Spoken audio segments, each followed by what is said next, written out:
Halo teman-teman semuanya, apa kabar? Oke, kita bertemu kembali di video kuliah spiritual.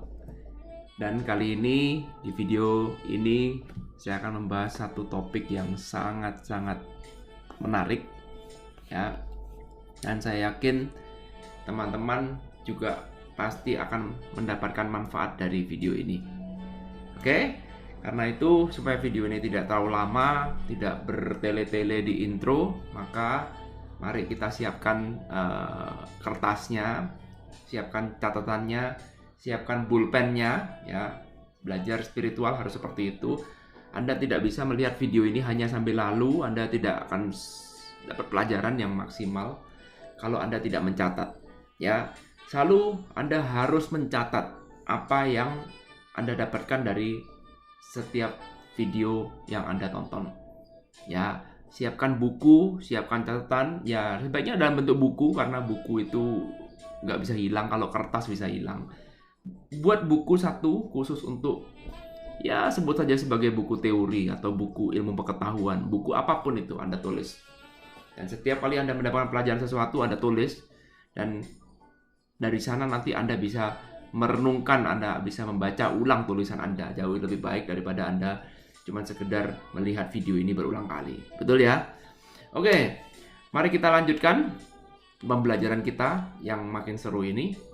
Oke, sebelum kita masuk ke materi, saya akan masuk ke contoh dulu, ya, cerita dulu, ya. Pernahkah Anda dalam satu keramaian seperti ini?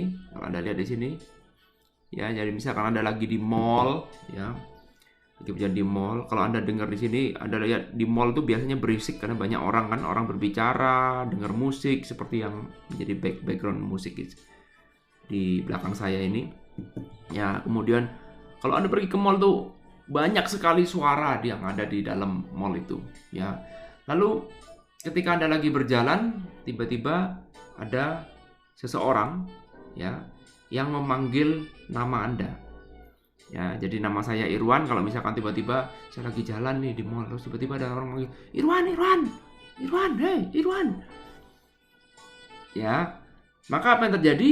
Yang terjadi 80-90% pasti saya akan segera merespon dan mencari siapa yang memanggil saya. Betul nggak? Ya, ada yang pernah mengalami seperti itu? Kecuali kalau saya lagi dalam posisi ngelamun, ya. Kalau dalam posisi ngelamun, ya kadang-kadang dalam posisi ngelamun sekalipun tetap suara itu akan masuk. Ya, suara itu akan masuk. Nah, kalau kita lihat proses ini, ya, kalau kita lihat prosesnya adalah suara di dalam mall itu begitu banyak, campur aduk gak karu-karuan. Ada dengar suara orang berbicara, suara musik, mungkin suara orang memasak, suara piring jatuh dan segala macam, ya. Artinya apa? Informasi yang diterima oleh otak itu begitu banyaknya, ya. Tetapi kemudian ada orang yang berteriak memanggil nama saya, mendadak itu informasi menjadi prioritas, ya. Mendadak informasi itu bisa masuk sebagai informasi yang dianggap urgent di tengah kondisi banyak sekali informasi yang masuk dalam otak saya. Paham maksudnya ya?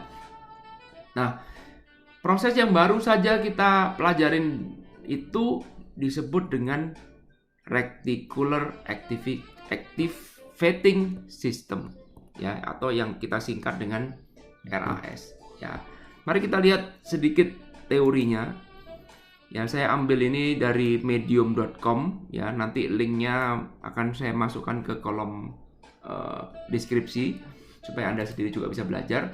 Di sini kita diberikan informasi pembelajaran mengenai reticular activating system di sini, ya, atau yang bisa kita singkat dengan RAS, ya. Nah, ini pemahamannya, ya. Jadi dia bilang ini merupakan suatu bundle of nerves at our brain system that filters, perhatikan, filters out.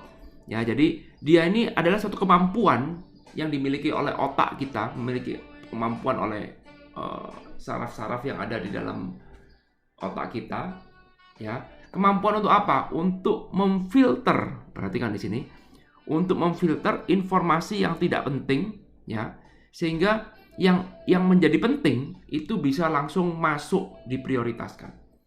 Ya, jadi kalau misalkan kita kembali lagi ke sini, ya, kita kembali lagi ke sini, seperti yang tadi kita lihat di dalam di dalam tempat keramaian seperti ini, informasi itu yang diterima oleh otak kita ini banyak sekali. Ya, informasi itu masuk melalui suara, melalui penglihatan kita. Jadi kalau kita lihat dalam pikiran kita itu, ya, informasi yang masuk ini banyak sekali. Semuanya masuk. Apakah semuanya tercerna? Enggak juga. Karena buat apa? Enggak ada yang penting. Lalu bagaimana cara kita menyaring satu hal yang penting? Maka kita menggunakan satu metode yang disebut dengan Reticular Activating System. Jadi ini adalah satu metode penyaringan sebenarnya. Sehingga informasi ini seolah-olah kita melewatkan dalam satu filter lagi. Sehingga sebelum masuk ke pikiran, ini akan tersaring mana informasi yang benar-benar penting, mana informasi yang nggak penting. Sehingga informasi yang penting memerintahkan suatu program dalam pikiran kita untuk segera melakukan action. Jadi kalau tadi seperti dalam contoh ini, dalam keramaian seperti ini, tiba-tiba ada orang yang memanggil nama saya. Maka mendadak suara itu, panggilan nama itu hanya kan sebenarnya sama juga seperti sini, ya, sama juga sebagai informasi. Tapi ada penyaringnya di sini, ya, ada penyaringnya. Sehingga dia mengatakan, wah ini penting nih. Sehingga informasi ini bisa masuk ke pikiran. Sementara informasi yang lain dianggap tidak penting. Paham maksudnya ya? Simple, ya. Sehingga ketika masuk ke pikiran, maka saya langsung menoleh, maka saya langsung mau fokuskan ke arah sana dan saya mencari siapa orang yang memanggil saya. Dan saya yakin teman-teman juga sudah pernah mengalami kejadian seperti itu dan bahkan mungkin sering, ya. Nah, ini memang pembelajaran mengenai RAS ini cukup menarik, ya, cukup menarik karena dulu saya juga berpikir, kok bisa ya pikiran saya ini menyaring begitu banyak informasi. Ya, ini RAS inilah yang mendukung kita sebut sebagai fokus, ya. Ketika kita fokus pada sesuatu, maka pikiran kita akan berusaha menyaring informasi, ya. Ini asiknya nih. Ketika kita fokus pada sesuatu, maka pikiran kita ini, filternya ini, RAS-nya ini, sebuah sistem yang namanya RAS ini akan menyaring informasi dan dia akan memberikan informasi yang dibutuhkan oleh pikiran pada saat itu. Paham maksudnya ya? Jadi fungsi sistem ini sebenarnya bisa bekerja dua macam.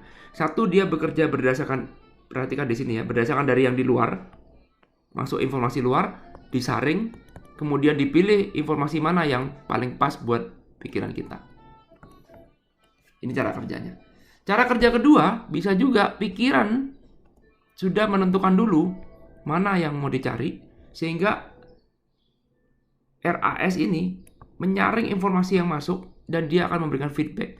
Sama seperti Anda melihat Google, ya. Jadi ada metode A, ada satu, ada metode 2. Metode 1 itu kita nggak tahu informasi mana yang dianggap penting, lalu kemudian tiba-tiba ada informasi yang ini apa? Misalkan ketika panggil nama, kita nggak berharap bahwa nama itu sebagai suatu hal yang penting, tapi kita nggak bilang seperti yang nomor 2 ini, nggak. Tapi itu informasi masuk aja, asal masuk, dan kemudian tiba-tiba sistem RAS bilang, ini ada panggilan nama kamu, ini penting. Nah, padahal mind pada saat itu tidak meminta, kalau ada yang manggil nama, tolong saya kasih tahu ya, enggak. Tapi informasi itu datang dengan sendirinya untuk dimasukkan ke dalam pikiran. Untuk sistem yang kedua, ini berbeda. Kenapa? Karena kali ini mind yang request. Ini mind yang request. Inilah yang kita sebut sebagai fokus. Nanti kita akan kembali lagi ke sini. Kita akan masuk kembali lagi ke dalam teorinya. Ya, kita lanjutkan dalam teorinya. Ya, jadi sistem RAS ini adalah alasan ya Anda mengenal dunia yang baru. Ini adalah Anda mengenal dunia baru dan Anda mendengarkan itu di mana-mana, ya. Karena itulah inilah alasan kenapa Anda bisa di dalam keramaian sekalipun tetap bisa berbicara dengan orang, ya, karena kita fokus, ya. Dan kemudian tiba-tiba bisa snap attention when someone says in your name or something that at least sound like it. Ya, ini sama juga tadi kita sudah membahas itu. Inilah alasan kenapa kita ini kok dalam keramaian itu bisa langsung gitu, langsung tersadarkan ketika ada orang yang memanggil nama kita misalkan. Ya. Nah, ini jadi itu kenapa bisa seperti itu, karena it takes what you focus on and create filter for it. Nah, ini asiknya nih. Ya, ini asiknya. Anda bisa belajar semuanya di sini. Ya, saya nggak terlalu bahas ini secara mendalam. Ya, ini ada teorinya yang ditulis oleh siapa namanya nih? Tobias van Schneider. Ya, ini bagus banget ini. Saya tidak bahas ini secara mendetail dalam tulisan ini, tapi intinya saya akan buat rangkuman aja. Intinya adalah dengan adanya sistem RAS inilah yang membuat yang membuat, jadi dikatakan di sini dia menyinggung juga tentang law of attraction. Nah, perhatikan di sini. Ya. Dengan adanya RAS ini dia membuat bahwa law of attraction doesn't seem so mystical. Ya, jadi dengan adanya RAS ini, maka ini bisa menjelaskan kenapa law of attraction itu bisa bekerja. Ya, karena apa? Karena ada saringannya. Saringannya ini namanya RAS ini. Nah, sehingga sekarang perhatikan ada dua macam sistem. Satu yang bekerja secara begitu saja, dan yang kedua adalah bekerja sesuai dengan permintaan kita. Nah, inilah yang membuat kita ini akan selalu mendapatkan apa yang menjadi fokus kita. Ya, contoh misalkan kayak gini. Misalkan sekarang Anda fokus untuk mencari mobil berwarna putih misalkan. Anda fokus untuk mencari mobil warna putih, maka Anda request terhadap RAS-nya, ya. Ini pikirannya. Dan maka RAS akan menyaring semua informasi yang masuk melalui pendengaran, melalui penglihatan. Semua informasi masuk ini akan difilter, dicari. Ya, memang kita nggak bakal ketemu langsung, tapi dia akan fokus, dia akan mencari. Karena informasi itu kadang-kadang tidak semua informasi tercerna. Informasi yang masuk begitu banyak, tidak semua tercerna. Maka kemudian dia akan mencari, menyaring, dan ternyata iya betul ada mobil warna putih. Dia akan memberikan feedback. Nah, feedback ini yang akan masuk ke dalam pikiran kita. Dan ternyata, betul memang banyak mobil warna putih. Karena itu kita sering mengatakan bahwa mobil warna putih itu kok banyak ya? Banyak loh orang mobil warna putih. Kata banyak itu sebenarnya tidak cukup bukti, tidak cukup signifikan kalau secara statistik. Kenapa? Karena ketika kita sudah fokus pada mobil warna putih, ya fokus kita adalah mobil berwarna putih, maka apa yang terjadi? Seolah-olah seperti kita sering sekali bertemu mobil berwarna putih. Mungkin padahal kita bertemunya cuma 1-2 kali, tapi oleh pikiran disimpulkan sebagai satu hal yang sering.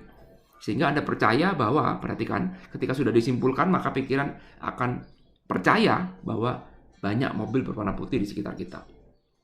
Paham maksudnya ya? Simple. Nah, artinya sekarang, kalau misalkan Anda menganggap bahwa hidup ini suatu hal yang positif, nah, perhatikan ya, maka apa yang terjadi? RAS akan menyaring itu, dia akan mencari semua informasi di sini yang masuk dalam pikiran kita, yang mendukung pemikiran kita, sehingga nantinya dia akan memberikan informasi benar loh, bahwa ternyata benar hidup itu adalah positif. Ya, jadi perhatikan di sini. Ya, dan kemudian oke loh, benar loh, ini adalah positif, maka ini akan memberikan feedback bagi pikiran, dan pikiran akan meyakini yes benar bahwa hidup itu adalah positif. Demikian pula dengan kalau Anda percaya bahwa hidup itu adalah negatif. Ya, semakin negatif. Anda mungkin berpikir, wah ini kelihatannya hidup ini kok negatif. Awalnya tuh hanya sebagai dugaan aja. Tapi hati-hati, dugaan Anda itu akan mendapatkan feedback. Karena apa? Informasi ini masuk di RAS. Ya, informasi tempatnya masuk saringan.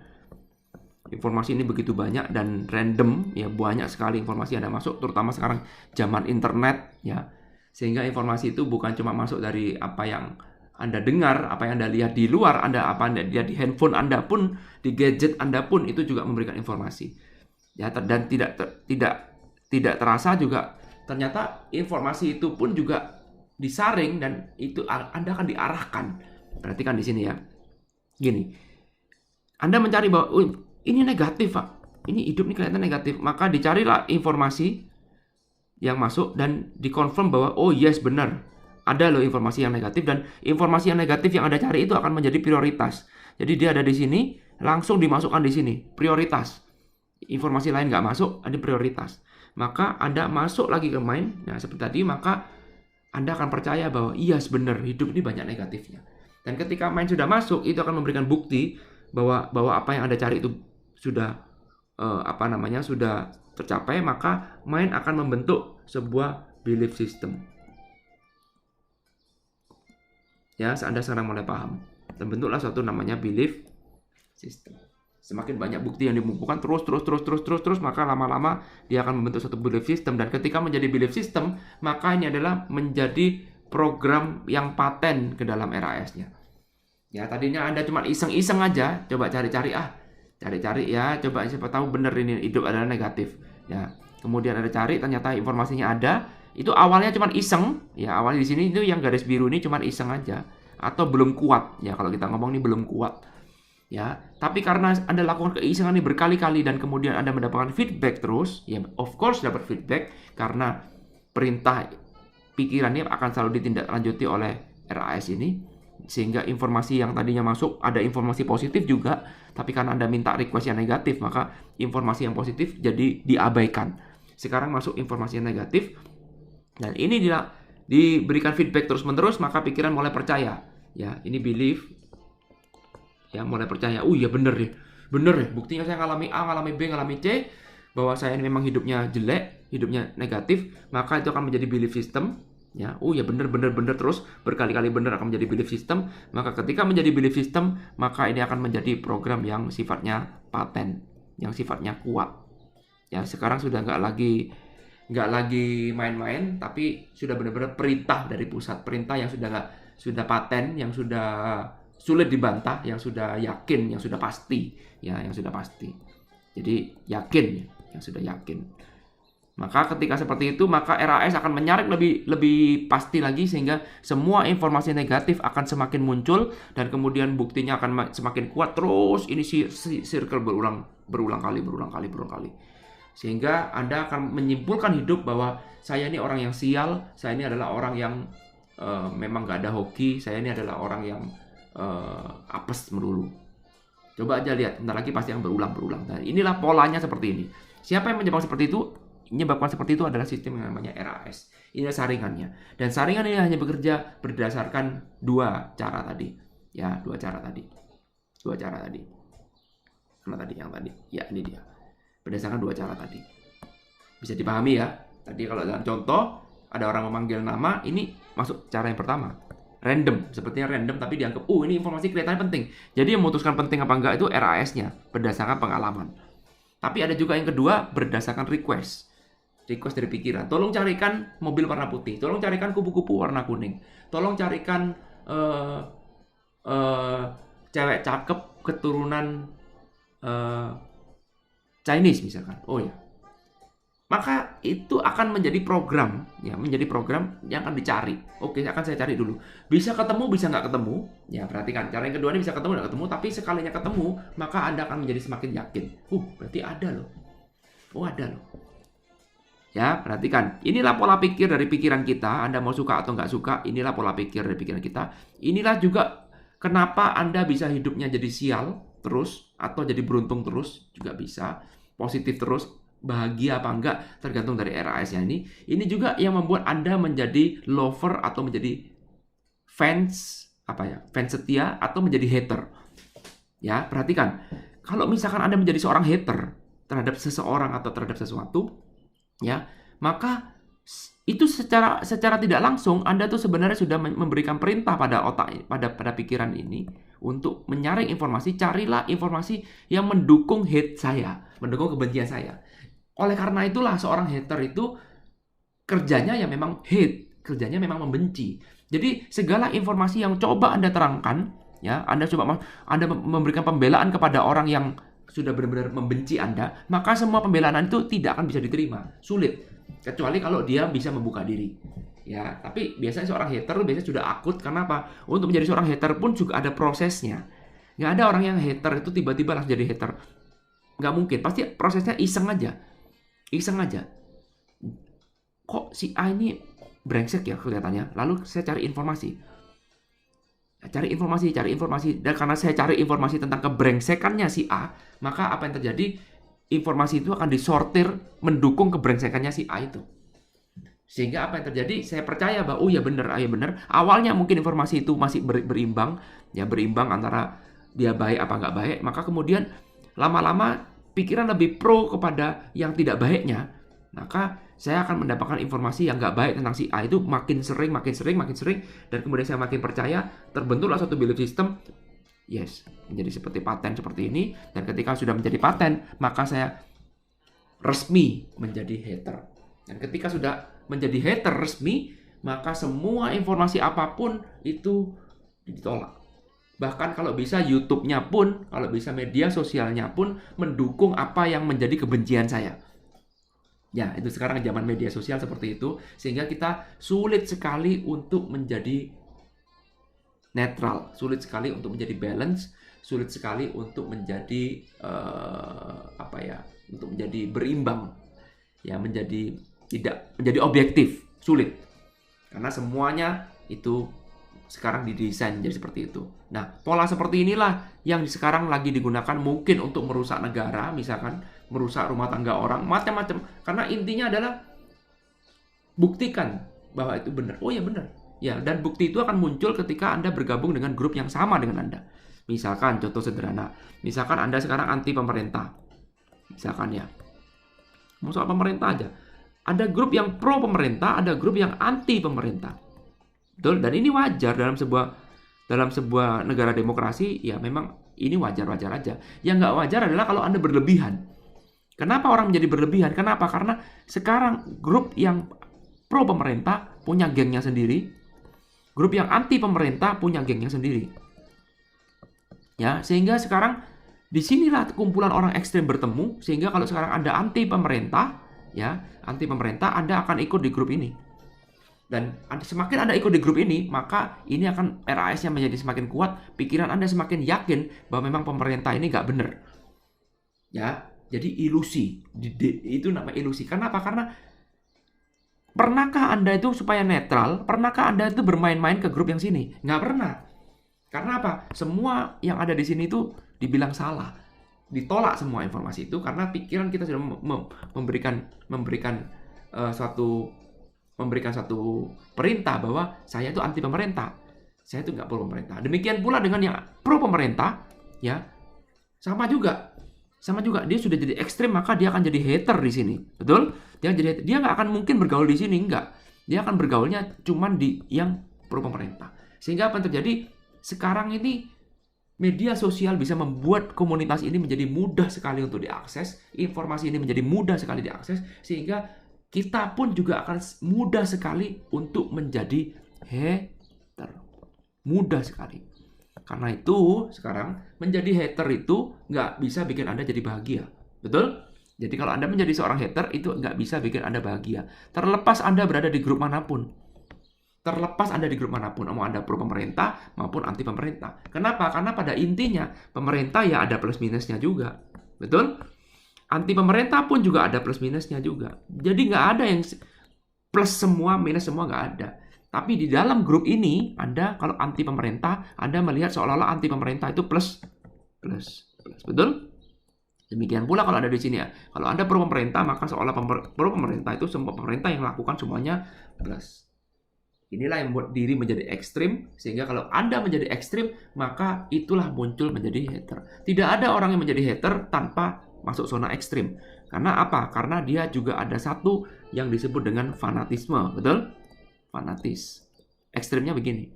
Karena Anda fanatis terhadap salah satu grup, maka kemudian Anda terpaksa atau otomatis akan menjadi hater di grup yang berbeda. Ya, inilah yang saya maksud sebagai titik ekstrim. Ya, karena itu saya selalu mengatakan balance. Karena apa? Begitu Anda berada di titik ekstrim, Anda sudah tidak mungkin bisa bahagia. Tidak mungkin bahagia. Ya, Anda menjadi fanatis, Anda juga sulit bahagia. Kenapa? Karena begitu Anda menjadi fanatis, maka Anda otomatis menjadi haternya orang yang anti. Dan percayalah, apapun itu, ini cuma subjeknya, ya objeknya aja, pemerintah sama anti pemerintah, apapun itu pasti ada lawannya. Kalau Anda fanatis dengan yang pro pemerintah, maka otomatis mendadak Anda menjadi haternya anti pemerintah. Otomatis. Ya, kenapa begitu? Karena kalau Anda nggak terlalu ekstrim fanatis dengan pemerintah, maka Anda juga nggak mungkin terlalu ekstrim membenci yang anti pemerintah. Paham ya maksudnya ya? Coba deh Anda perhatikan semua media sosial ini, saya hanya pakai pemerintah dan anti pemerintah. Ya, masih banyak titik-titik ekstrim lainnya, masih banyak Anda bisa tahu sendiri. Dan intinya adalah kita tidak menghakimi orang-orang yang sudah mencapai di situ. Intinya adalah Anda sebagai orang yang sudah mengetahui pola seperti ini, maka jangan pernah keseret ke dalam dunia ekstrim. Setiap kali Anda merasa hate berlebihan atau love berlebihan, fanatisme berlebihan, maka mulailah koreksi diri Anda. Jangan-jangan saya ini terlalu berlebihan. Maka balancekan. Ya, balancekan. Ada banyak cara untuk melakukan balance. Salah satunya adalah dengan cara terbuka, objektif terhadap informasi yang diberikan. Kalau perlu, kita main-mainlah ke keduanya. Kenapa sih orang itu bisa begini? Kenapa sih orang bisa begitu? Kenapa dia kok bisa jadi anti pemerintah misalkan? Apa alasannya dibalik itu? Maka dengan adanya informasi yang berimbang dan kita memang bukan dengan maksud untuk berdebat, tapi kita dengan maksud untuk mempelajari, berdiskusi, maka itu akan membuat kita menjadi balance. Dan ketika kita menjadi balance, maka kita sulit untuk menjadi fanatis atau menjadi hater. Paham maksudnya ya? Jadi ini bisa berlangsung pada semuanya, macam-macam ini semuanya ujung-ujungnya akan berujung apapun ya. Jadi ini berlaku buat semua karena pikiran kita memang seperti ini pola kerjanya. Ya, ini juga berlaku pada spiritual. Ya, juga berlaku. Jangan dikira bahwa spiritual nggak berlaku. Sama, karena bagaimanapun spiritual pun tetap ada keterlibatan pikiran di dalamnya. Ya, contoh misalkan sederhana aja. Misalkan kita ngomong agama, orang beragama versus orang yang non-agama. Perhatikan. Ya, ada orang yang memutuskan untuk tidak beragama, ada juga orang yang memutuskan untuk beragama. Ya, sebagai orang yang beragama, maka mendadak kita menjadi haternya orang yang non beragama, betul? Ya, jangan-jangan juga orang yang non beragama akan mendadak menjadi haternya orang yang beragama. We never know. Kapan menjadi hater? Kalau Anda sudah terlalu ekstrim. Fanatisme itu ekstrim. Ya, hater juga ekstrim. Jadi ketika Anda bermain di zona ekstrim, maka otomatis nih kalau kita ngomong ekstrim,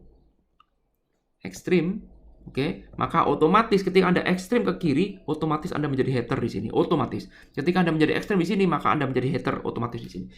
Titik ekstrim hanya bertemu dengan ekstrim, hanya titik netral inilah yang Anda bisa berpikir objektif. Karena itu saya melihat sekarang dimanapun berada, biar bukan cuma di Indonesia, di Amerika pun juga sama. Sekarang kita tuh mudah banget untuk menjadi hater. Ya, sekarang kita sulit sekali menerima perbedaan. Kita hanya maunya bergaul dengan orang-orang yang sama aja dengan kita. Ya, perhatikan. Semakin sering kita bergaul dengan orang yang sama dengan kita, maka RAS ini akan menyaring informasi lebih dalam lagi mengenai grup kita. Grup yang kita suka. Sehingga apa yang terjadi, semakin banyak informasi dari grup yang kita suka, itu akan membawa kita dengan mudah untuk menjadi titik ekstrim. Sehingga Anda bisa terbawa menuju titik fanatisme dan memudahkan kita untuk menjadi hater. Karena itu ada baiknya kita itu sedikit netral, ada baiknya kita ini bermain-main ke zona netral. Karena dengan zona netral ini kemudian kita berpikir bahwa oh ya, inilah saatnya kita belajar. Ya. Dengan zona netral itu Anda bisa belajar ilmu ini. Ya, ilmu ini hanya bisa dipahami ketika Anda masuk zona netral. Oh, ternyata begini toh. Science di balik titik ekstrim. Kenapa? Karena informasi itu. Paham maksudnya ya? Jadi informasi ini, pembelajaran kita kali ini itu bisa banyak sekali manfaatnya belajar tentang RAS ini. Ya, manfaatnya adalah kita bisa memilih positif. Jadi kita memilih hidup itu positif. Ya, kita memilih positif, maka hidup akan memberikan feedback. Iya, benar, itu hidup positif. Ya, demikian pula kita juga bisa memanfaatkan ini untuk mengurangi kefanatisan kita atau kebencian kita. Ya, segala sesuatu yang berlebihan itu akan sulit untuk membawa Anda kepada kebahagiaan sejati, karena kebahagiaan sejati itu hanya bisa dimunculkan ketika kita itu bisa menerima apapun itu. Ya, menyadari bahwa segala sesuatu itu pasti ada plus dan minusnya. Hanya ketika Anda menerima keduanya ini, maka disitulah kebahagiaan sejati akan muncul. Anda nggak bisa menjadi bahagia, saya cuma maunya plusnya aja Pak, nggak mau minusnya, nggak bisa. Anda harus menerima semuanya sebagai bagian dari hidup, dan inilah indahnya hidup. Dan ketika Anda mau menerima itu semuanya, menerima perbedaan antara plus dan minus, maka disitulah kebahagiaan itu akan muncul dengan sendirinya. Oke, sudah 30 menit tidak terasa, banyak sekali yang mau saya sampaikan. Terima kasih sudah menonton video ini. Semoga Anda bisa mendapatkan pelajarannya. Sekali lagi jangan lupa untuk mencatat. Subscribe di channel saya. Kalau Anda memang suka dengan video ini, boleh juga di like. Dan Anda juga jangan lupa bergabung di grup Practical Ho'oponopono di Facebook. Oke, terima kasih. Sampai ketemu di video selanjutnya. Thank you. I love you. Bye.